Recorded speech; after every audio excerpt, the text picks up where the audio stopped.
Today on TimesCast, a bomb kills at least 25 people in a densely populated neighborhood in Syria's capital.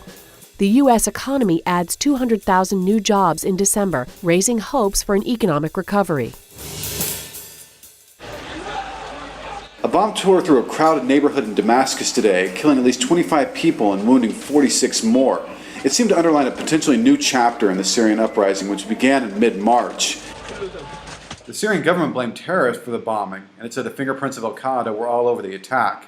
That charge was the exact same one the government levied 2 weeks ago, when bombings also struck the capital of Damascus, killing dozens more. But some dissident figures and groups opposed to President Bashar al-Assad have suggested that the government itself carried out the attacks as a way to sully the image of the opposition. In the broadest terms, the attack underlined what is an increasingly complicated insurgency. An observer mission from the Arab League arrived 2 weeks ago, and while opposition groups have complained that the Arab League has done little to stop the bloodshed, the very arrival of the team seems to have inaugurated a new chapter in the uprising. Protests that have erupted every Friday for nearly 10 months now seem to have a new momentum. But the general sense out there, not only among the opposition, but also among supporters of the government, is that the months ahead may prove bloody, they may prove unpredictable, and the uprising itself may take turns that no one has yet seen before. We're starting to rebound, we're moving in the right direction, we have made real progress.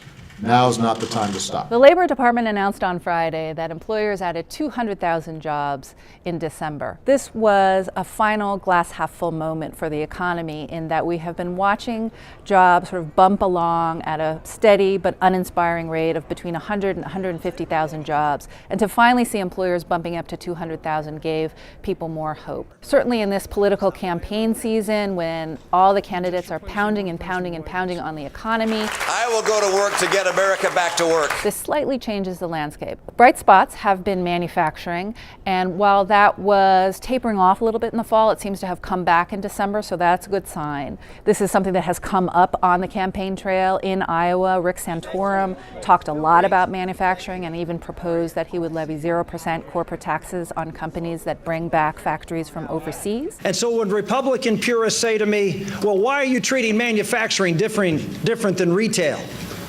I say because Walmart's not moving to China and taking their jobs with them.